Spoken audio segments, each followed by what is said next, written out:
So, just to distinguish between some of the tropical cyclone watches, warnings that we would have issued in the past, and basically a visual of how it looks.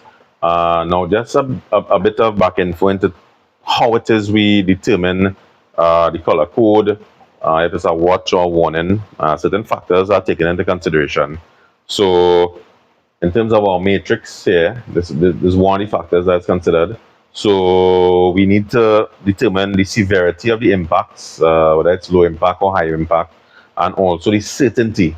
If we expect it to be unlikely, possible, likely, observed conditions, and that will actually determine where it is placed on the matrix.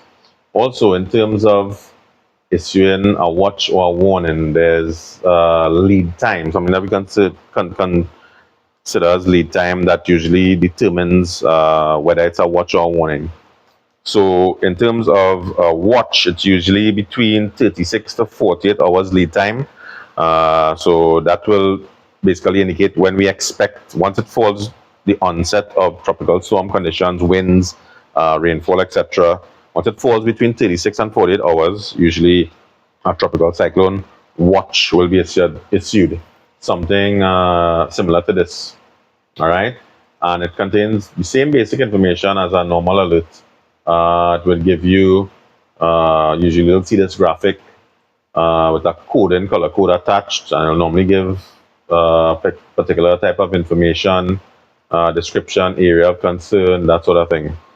As opposed to a tropical storm warning, which has a lead time of less than 36 hours.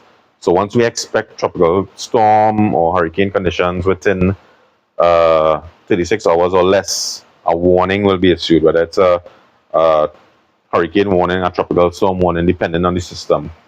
And this is basically an example of what a warning would probably look like. This was one that was issued last year for Tropical Storm Beryl.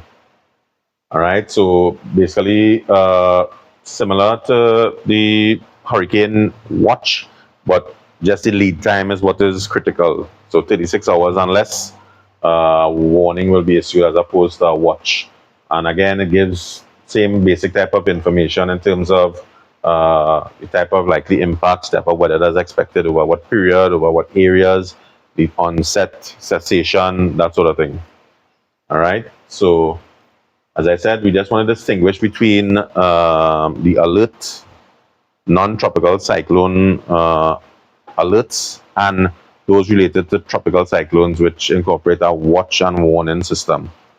And as I said, apart from the matrix that shows where it would fall on the scale in terms of the color coding, we also have a lead time which determines whether it's a tropical cyclone or watch or warning. So a watch, again, just to reiterate, it's between 36 and 48 hours when we expect the onset of tropical storm or hurricane conditions, as opposed to a warning, which is less than, well, basically 36 hours and less when we expect tropical storm or hurricane onset conditions.